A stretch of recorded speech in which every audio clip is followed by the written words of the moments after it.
The producer's purpose is to suggest some possible explanations, but not necessarily the only ones, to the mysteries we will examine.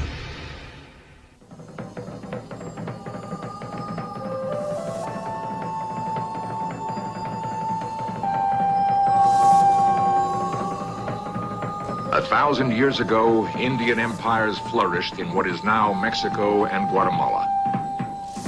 People built incredible cities and awesome pyramids. They often used these same pyramids, however, for a grim ritual. The sacrifice of human beings. What sort of men were these? What dark secrets are entombed inside their massive pyramids?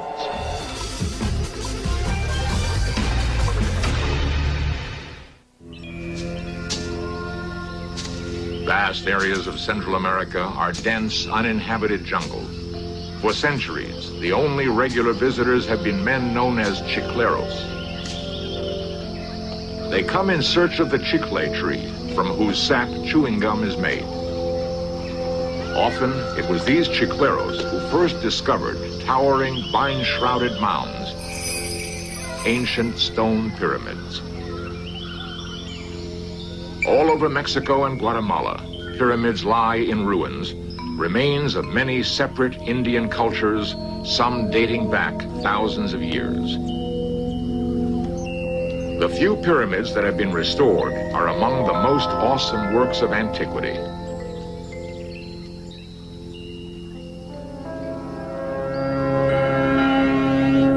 In Cholula, there is a pyramid which in volume is the largest building on Earth. 1,400 feet on each side, it covers 45 acres. To probe its construction, archaeologists dug 4 miles of tunnels inside the pyramid. They found steps of 3 earlier pyramids built one on top of another. The oldest dates back some 1,800 years. In the heart of Mexico City, workers are digging out an Aztec pyramid.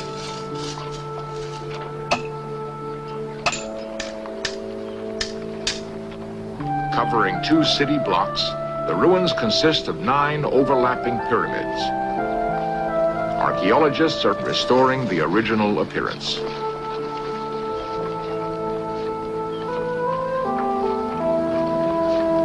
It was here in 1520 that Spanish conquistadores, led by Hernan Cortez, marveled at a gleaming white pyramid 100 feet high.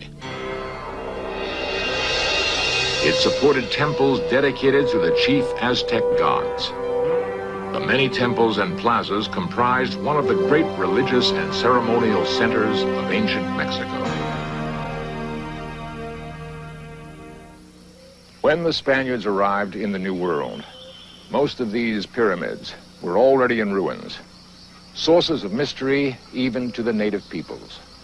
Later, travelers in Mexico who knew that the Egyptian pyramids were burial monuments asked whether the pyramids of Mexico might contain tombs or buried treasures. When none was found, they wondered what strange meaning these pyramids might have had. Ancient American pyramids are found in the ruins of great architectural complexes. At the top of each pyramid is a platform reached by a steep staircase. Here stands a temple consisting of a few dark rooms. Why did these tiny temples require such massive bases?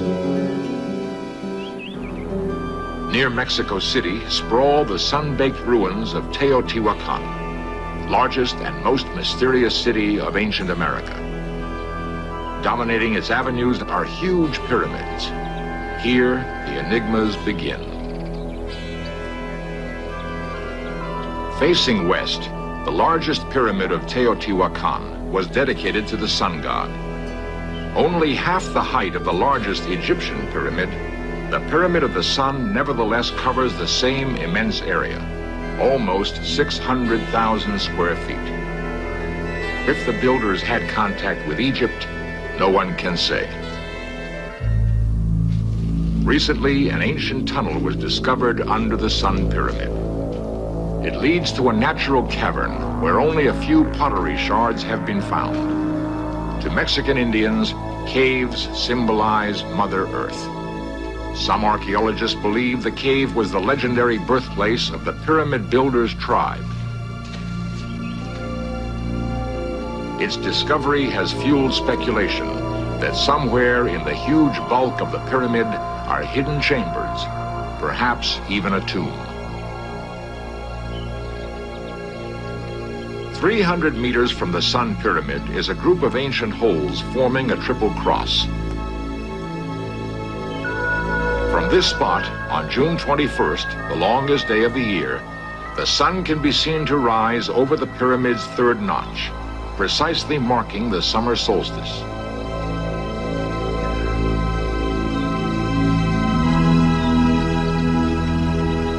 Of the people who built Teotihuacan, little is known. To their origin, we have scarcely a clue. The city flourished for centuries. Then, suddenly, 1,200 years ago, it was burnt and abandoned for reasons unknown. No other great city left so few traces of its demise. No hieroglyphic writing or apocalyptic legends record the city's end. Did the climate change suddenly? Could disease, hunger, and civil strife have made the city vulnerable to invaders from the north? Why was their city of over 200,000 laid out in such precise grids? What was their religion? Who were their gods?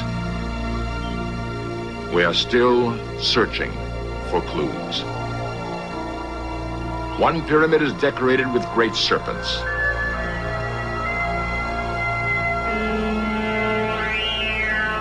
The snake heads resemble Quetzalcoatl, an important Mexican deity of later centuries. A strange blend of God, man, and beast, he was revered for introducing learning and art. He shares the pyramid with Tlaloc, the fierce Mexican rain god.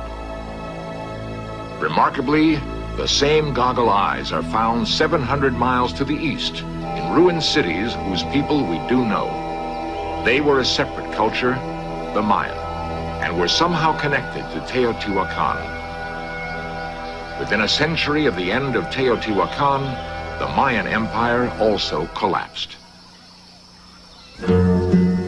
At the Mayan center of Chichen Itza, there is a temple known as the Caracol. It was a solar and astronomical observatory used 1,000 years ago by Mayan priests.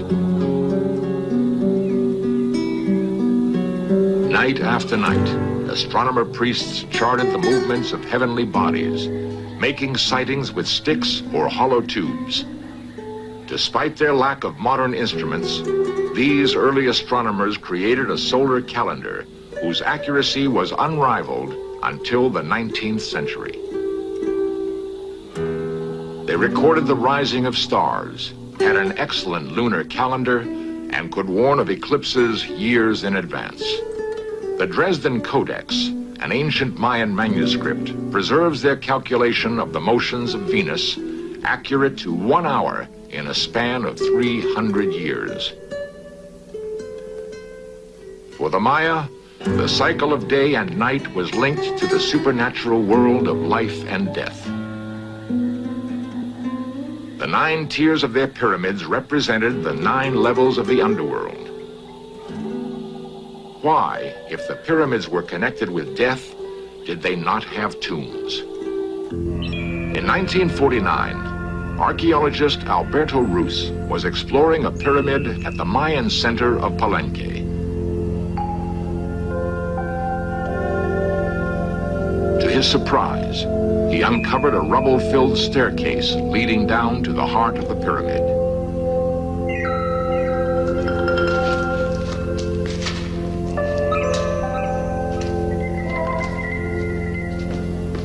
At the bottom of the staircase, Bruce found skeletons of several youths, perhaps placed there as guardians. Then, he broke through to a large vaulted room. Around the walls were stucco reliefs of Mayan gods, known as Lords of Darkness. In the center of the chamber, Dr. Roos saw a huge stone monolith covered with carvings. We lifted the flat inscribed stone and found a large opening that was covered with another stone. We lifted that one too and found a sarcophagus in which appeared a skeleton of a man with all his jade jewelry. Over the man's face was a mask made of 200 jade pieces, to the Mayans more precious than gold. The sarcophagus lid, its colors restored, shows a priest looking up through sacred trees. It appears the lid was intended to help the deceased to heavenly paradise. The pyramids, however, had another more grisly connection with death. They were often the scene of grim ceremonies ending in human sacrifice. Why were such technically advanced people so mesmerized by blood and death?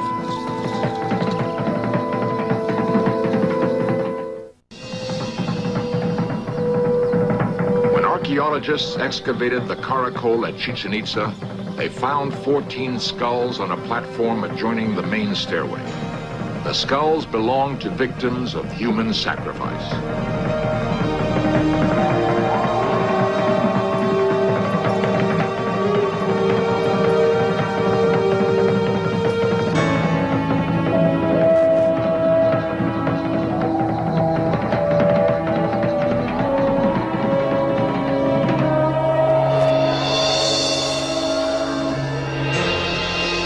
The most common form of sacrifice, the heart was torn, still beating, from the victim's chest by the high priest and offered to the gods. The victims were prisoners of war, slaves, or even devout volunteers. Often, the body was divided among priests and populace and eaten. According to Dr. Roos, we don't know whether the Mayans performed sacrifices on the tops of the pyramids. For the Aztecs, we have information from the writings of the chroniclers, including some drawings. And there you can see that they made human sacrifices in front of the temple on the tops of the pyramids. After they killed the sacrificial victims, they threw them down the stairs.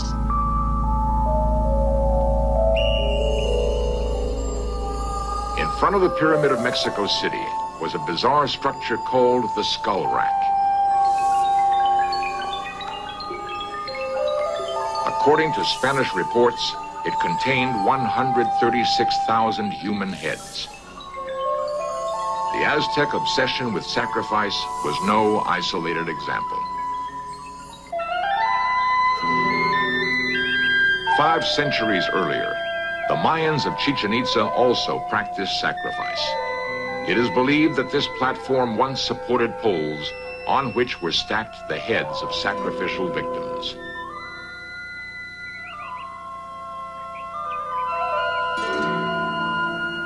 There were many situations that called for sacrifice. The rain god had to be appeased. And to protect the sun during its nightly passage through the underworld, priests felt compelled to make daily offerings of human hearts and blood. Ancient Mexican and Mayan art is rich in death-inspired images.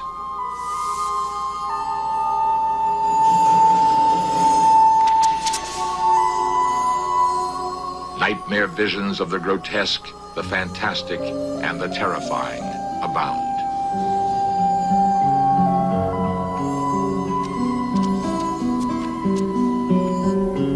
The famous calendar stone found near the Aztec pyramid embodies the highest flowering of their science and art. At its center is the sun god. Sticking out in the form of a knife, his tongue depicts the god's incessant demand to be fed with human hearts and blood. Why were these people so preoccupied with death? How could cultures so advanced in art and science be so obsessed by blood and sacrifice? They were a people who invented zero and counted time in the millions of years. Yet, slaughter fascinated them more than anything else. In the shadow of the pyramid was the bustling marketplace.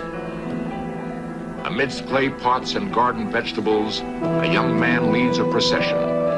He is dressed in the garb of the god to whom he will be sacrificed. Such sacrificial victims felt especially honored, since their souls would rise to the house of the sun.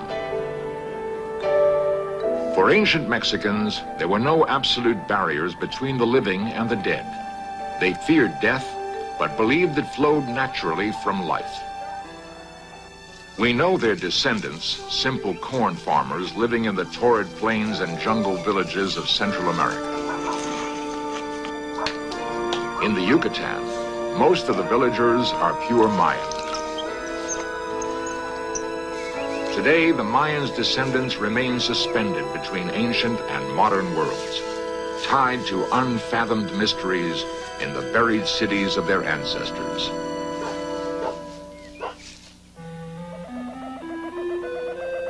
Deep in the Guatemala jungle is the most awesome of all Mayan ruins, the fabulous city of Tikal. Like ancient skyscrapers, its huge pyramids pierce the rainforest canopy. They support dark, narrow temples with walls up to 40 feet thick. Crowning the temples are giant roof cones covered with ornate but decaying sculpture. Once, gleaming white plaster coated the pyramids. The temples were painted a gaudy red. Great crowds gathered in the plazas to watch spectacles of pomp and sacrifice. La población no tenía acceso. The population didn't have access to the temples, which were on tops of the pyramids. The only ones allowed were the priests. For the ordinary people, the pyramids were proof that the ruling class had great power, that they had better obey. Perhaps the pyramids were symbols of ruling class power, designed to awe and frighten the populace. The pyramid stairs are so steep that some tourists have slipped and fallen to their deaths. Perhaps they were built so that bodies of sacrificial victims would roll unimpeded to the ground. Everywhere at Tikal are altars paired with vertical stones called stelae. A common theme of altar carvings is the bound prisoner destined for decapitation. On one stone, skull and thigh bones represent the captive, dispatched by two executioners with stone knives. Why are there so many altars at Tikal? Could it have known the horrors of mass sacrifice? More than 50,000 people once lived in Tikal. But in 889 AD, the dates carved in stone suddenly stopped. The city was mysteriously abandoned. The whole Mayan empire collapsed. No one knows why. The jungle has today reclaimed its territory. Once gleaming temples have crumbled to ruin.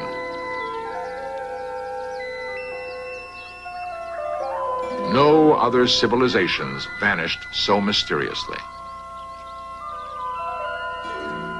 Most experts believe the city dwellers fled to small villages, leaving the ceremonial centers empty. Why did they leave? What chased them out?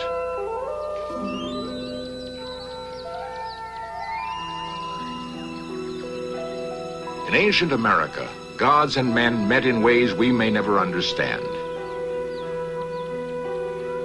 Animalistic Animalistic, fatalistic, and magical ideas ruled supreme.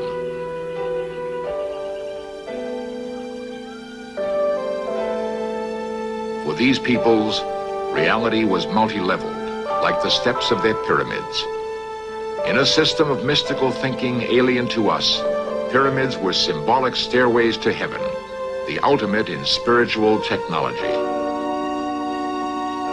Somewhere in the vast gulf between the pyramid builders' accomplishments and their practices lies the answer to their mysterious disappearance.